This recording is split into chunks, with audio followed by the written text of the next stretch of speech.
Internet.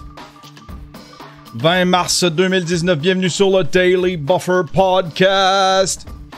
Your daily source of madness, craziness, happiness. Your daily source of inspiration and creativity. Aïe, aïe, aïe. Aïe, aïe, aïe. Grosse journée aujourd'hui, je vais avoir faire de la photo avec Captain Sly. Mr. Sly, Mr. Sylvain Filion, ça fait plus qu'un an qu'on s'est pas vu. On s'est vu au premier anniversaire du vlog. Puis on s'est pas revu depuis. Puis là, ben le vlog a déjà plus que 2 ans. Fait que...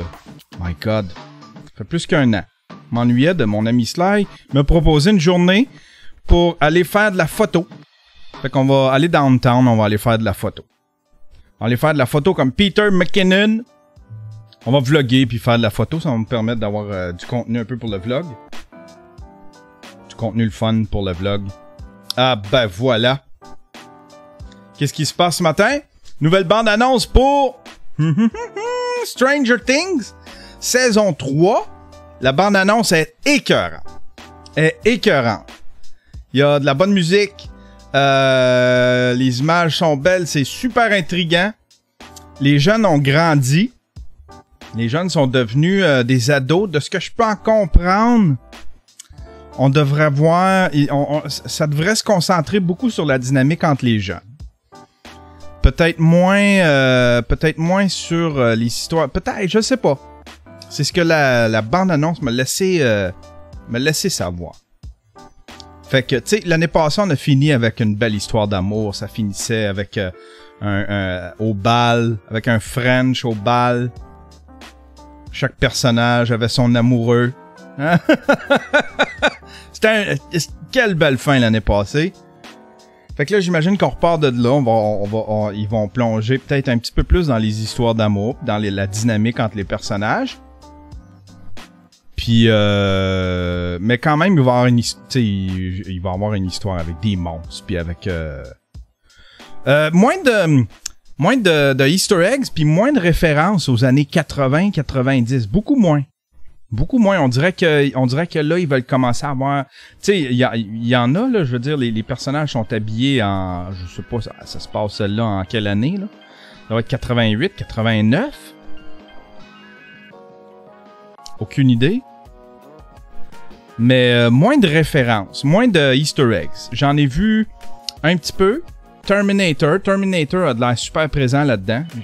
L'année passée, il y avait beaucoup de Goonies. Cette année, beaucoup de Goonies, puis quoi d'autre aussi? Je me souviens plus. Cette année, ça a de l'air très Terminator. Très Terminator. Faudra peut-être s'attendre à des shapeshifters. D'après moi, on va peut-être avoir des shapeshifters. Ça me donnait cette impression-là. Allez voir la bande-annonce, la musique est écœurante, le beat est écœurant. C'est bien fait. J'ai très hâte. C'est une de mes séries préférées, ça. Stranger Things. J'aime ça parce que y a des séries comme ça. Netflix nous a donné des séries comme ça où est-ce que c'est une totale surprise. T'sais. Moi, j'ai vu un bandeau sur Netflix, la première saison, qui teasait la première saison, puis une semaine après, on avait la série au complète dans la plateforme qu'on pouvait regarder. Je me suis tapé ça en 2 jours. Quelle bonne série. Au début, là, si vous écoutez, tu sais, j'en parle dans les streams, tu sais. Si vous réécoutez les vieux streams là, de quand j'ai découvert Stranger Things, j'étais là, ils ont copié plein d'affaires. Puis je comprenais pas, tu sais, j'ai écouté 1 ou 2 épisodes, puis je comprenais pas la démarche artistique là-dedans, tu sais. Puis le démarche artistique, c'était de faire un film comme... C'est pas de faire un film seulement qui se passe dans les années 80, c'était un film... pas un film. C'était de faire une série qui... pas juste se passe dans les années 80, mais est tourné et réalisé comme dans les années 80, avec de la musique des années 80, les shots des années 80. Et pour appuyer ça, il y a plein de références aux films des années 80. Il y a des scènes parfaitement recréées comme dans les années 80. L'année passée, plein de références aussi aux années 80. Beaucoup de Goonies. Puis là, cette année, ça m'a de l'air... Ouais, c'est ça. Ça m'a de l'air d'être du Terminator. J'ai bien hâte de voir. Ce que j'aime faire dans ce temps-là, c'est aller voir... à chaque fois qu'il sort un trailer comme ça, sur une série fantastique de ce genre-là, il y en a qui en font l'analyse, puis qui analysent shot par shot. Tu sais, comme ils font avec les trailers de Star Wars, ils analysent image par image. Tu sais, ils vont vraiment frame par frame voir si on verrait pas le nez d'un personnage en quelque part. Ils le font avec les Marvel. Puis là, ben, c'est les spéculations qui partent d'un bord puis de l'autre.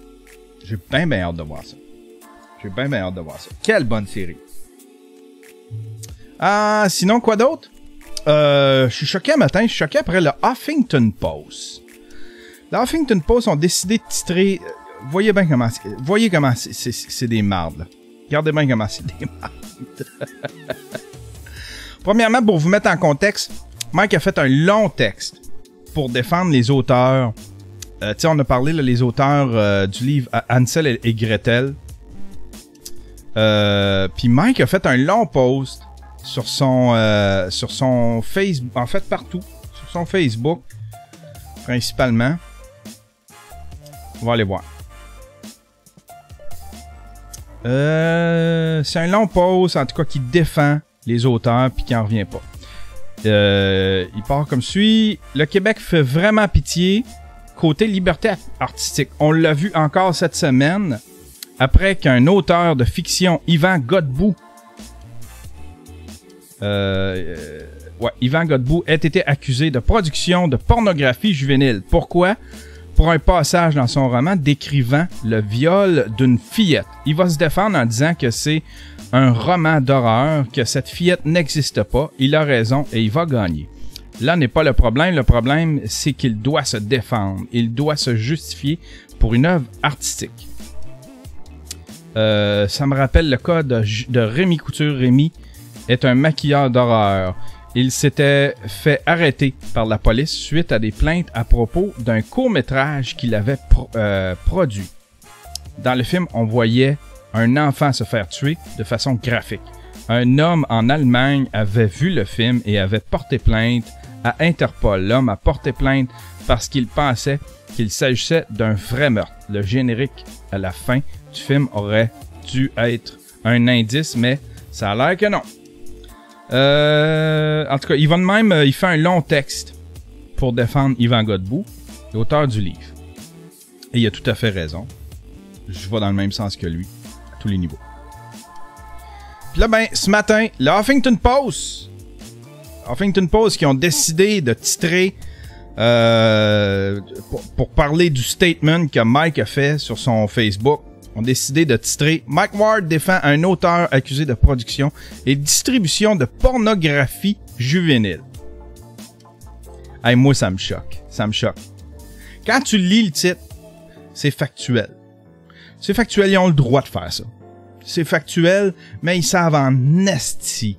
Ils savent en esti que... ils savent en esti que c'est un titre clickbait. C'est volontaire. Ils ont fait ça volontairement. Ils savent que Mike fait pas l'unanimité. Fait qu'on va faire un titre qui attire les commentaires, qui attire les clics. Fait que là, si t'as pas lu le dossier, ben tu penses que Mike défend la pornographie juvénile, tu sais. C'est très factuel, là. Mike Ward défend un auteur accusé de production et de distribution de pornographie juvénile. Le gars, il est accusé. Mike Ward défend l'auteur. C'est très factuel, mais c'est très clickbait, tu sais. Pas défend la liberté artistique. Tu sais, il n'y a pas le contexte non plus de cette histoire, tu sais, dans le titre. Le titre est tellement clickbait. Ça me choque, là.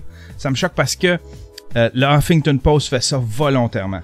Ils savent quel genre de...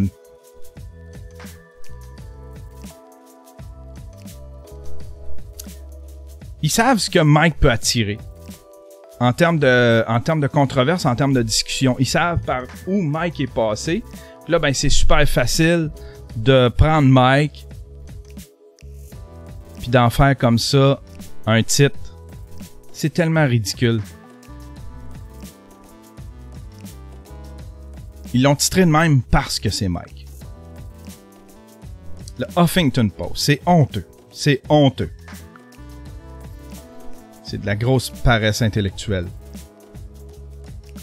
Ça, ce que je trouve drôle, c'est que les médias, les petits journalistes, c'est les petits journalistes qui font ça.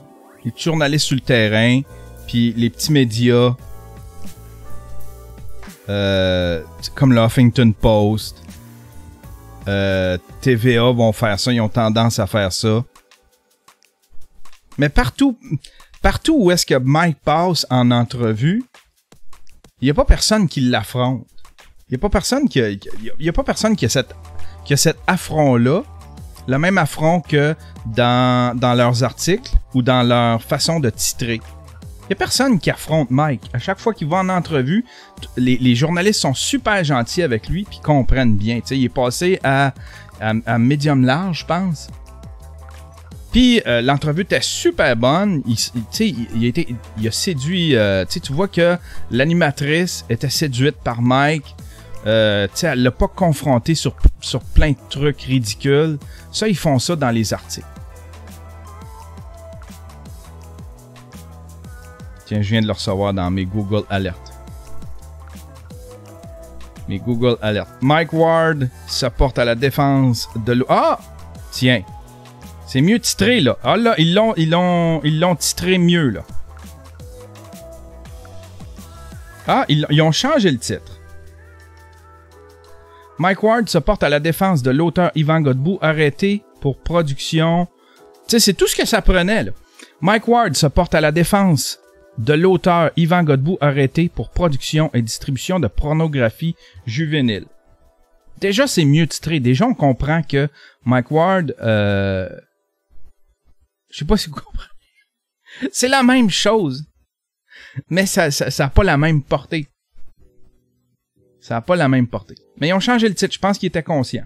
C'est Jean-François Van Deuren. Jean-François Van Deuren.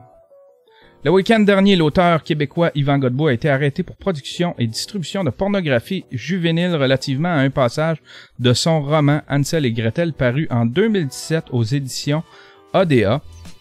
Dans la collection des contes interdits dans lequel il écrit des perquisitions ont été menées. Ce mardi, Mike Ward a pris la parole par l'entremise de sa page Facebook pour dénoncer les accusations.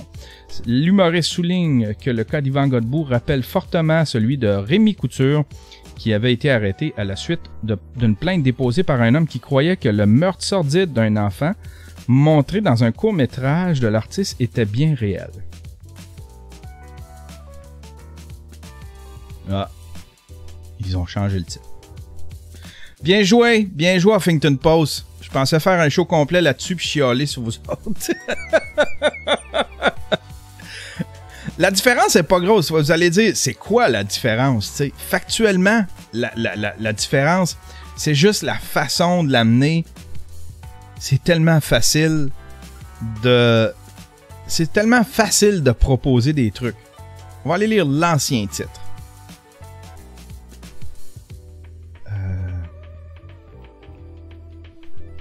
Mike Ward défend un auteur accusé de production et distribution de pornographie juvénile. Tu sais? Je sais pas. En tout cas, moi je vois une grosse différence.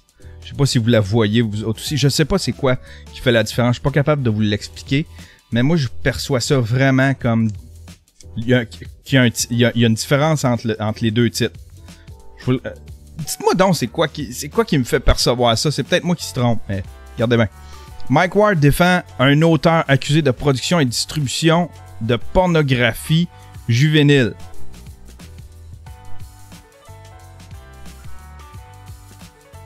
C'est comme si dans ce titre-là, auteur avait presque pas de... C'est comme si dans ce titre-là, on comprenait pas que c'était une œuvre littéraire.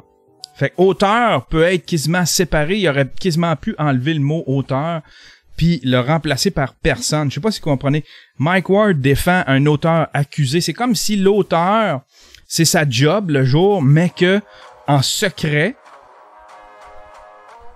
il était accusé, il s'était fait prendre en secret, il faisait de la distribution, la production et la distribution de pornographie juvénile. Comprenez-vous ce que je veux dire? C'est comme si auteur avait pas rapport là-dedans. La façon dont je le lis, là, c'est comme si auteur, on comprenait pas que... Je vais répéter comment je le comprends. Mike Ward défend un auteur accusé de production et distribution de pornographie juvénile. Fait que c'est comme si le mot auteur avait aucun... C'est comme si le mot auteur était pas relié. C'est comme si, admettons, ce gars-là, sa job de jour, c'est auteur, puis le soir, là, il va sur son ordinateur, puis il produit et distribue de la pornographie juvénile. On comprend pas qu'il a écrit une œuvre, que c'est à cause d'une œuvre. Tandis que l'autre titre, je sais pas qu'est-ce qui le rend différent. Mike Ward se porte à la défense de l'auteur Yvan Godbout, arrêté pour... Je sais pas, le fait de mettre un... Il est un peu mieux, ce titre-là, mais on dirait que... Je sais pas. Comprenez-vous ce que je veux dire? Moi, ça me choque. Ça me choque. Peut-être que je me choque pour rien, mais ça me choque quand même. Ça me choque quand même. Huffington Post. Pourtant, l'article est pas si pire, là, tu sais, c'est très factuel.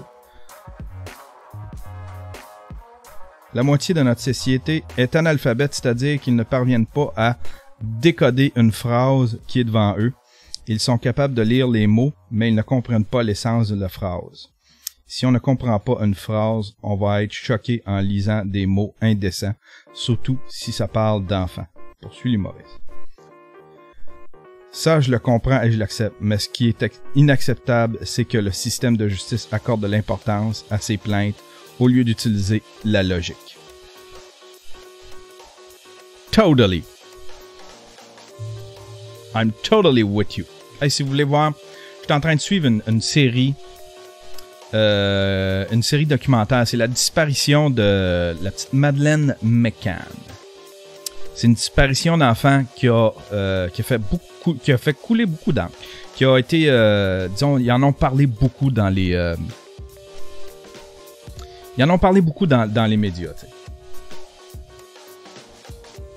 Puis dans ce cas-là aussi, c'était ridicule comment les médias, les tabloïds qu'ils appellent là, tu sais, les médias avaient commencé parce que ça a commencé avec une disparition d'enfants. Les médias ont sauté sur l'histoire, ont aidé les parents à essayer de retrouver ça dans les premières semaines. Puis à un moment donné, les médias se sont retournés vers les parents. Ils ont commencé à soupçonner les parents. Puis la police, ça s'est passé au Portugal. La police portugaise a commencé aussi à pointer les parents. C'est une très bonne série documentaire. Tu sais, il y a des bouts où tu fais comme OK, ben là, c'est clair que c'est les parents. Puis là, il y a d'autres bouts où tu fais comme OK, mais c'est clair que c'est lui d'abord. Tu sais, ce genre de série-là, un peu à la Making a Murderer, là. Ben, c'est pas mal dans le même genre. Mais c'est très, très lent. Je vous le dis, c'est très, très lent. Puis pour dire une phrase, ils font... Pour dire une phrase, ils font 15 entrevues, ils font parler tout le monde. C'est trop lent. C'est trop lent, puis j'aurais coupé là-dedans, tu sais. J'aurais synthétisé ça. Il y a trop d'épisodes pour rien. C'est une série qui aurait mérité peut-être 4 épisodes, pas genre 8, là, tu sais. Il y en a 6, 8. Je sais plus combien qu'il y en a. Mais il y en a beaucoup trop. Ça aurait pu se résumer en 4 épisodes. Mais ça reste quand même que c'est très bon. C'est très bon. La disparition de la petite Madeleine McCann. Mais comment les tabloïds ont sauté là-dessus. Puis là, commencé à accuser la mère. Puis la façon dont ils titraient, la façon dont ils faisaient les titres, ça laissait... Les gens il se pose... Tu sais, même si ça se terminait par un point d'interrogation, je fais ça dans mes titres, moi aussi. J'ai fait ça dans mon titre la semaine passée, tu sais. Un film de filles... Un film de filles anti-hommes avec un point d'interrogation, tu sais. Si tu fais ça dans un journal, tu vas driver, tu suggères la réponse. Tu induis la réponse aux gens. Tu poses pas la question, tu induis la réponse aux gens. C'est vraiment touché. Titrer là, pour les journaux, là, titrer pour un bulletin de nouvelles, titrer pour les journaux, c'est vraiment un art, c'est vraiment touché. Ah ben voilà. Ah ben voilà. Allez, regardez ça. Hey, je vais faire... je sais pas ce que je vais faire en fin de semaine pour le vlog. Je pense que ça va être moi pis Sly tout le long. Mais je veux... je reviens sur mon idée. J'ai le goût de faire un top 10 des meilleurs documentaires de la dernière année. Parce qu'il y a des... Ça fait longtemps que j'ai pas fait de suggestions Netflix puis de suggestions documentaires. Puis là, j'en ai plein dont j'aimerais vous parler. En tout cas. On va voir, mais je redeviens documentaire. Je me suis installé pour peindre. J'ai fait mon ménage, mais j'ai pas commencé à peindre. Mais mon ménage est fait. Vous êtes fiers de moi, hein? Vous êtes fiers de moi? Fait que je vais probablement peindre un peu cette semaine. Je sais juste pas quoi. J'ai le goût de... Je sais pas. Ça me prend un flash. Quelque chose qui va réveiller mes pulsions artistiques. Allez, bonne journée. On se revoit demain.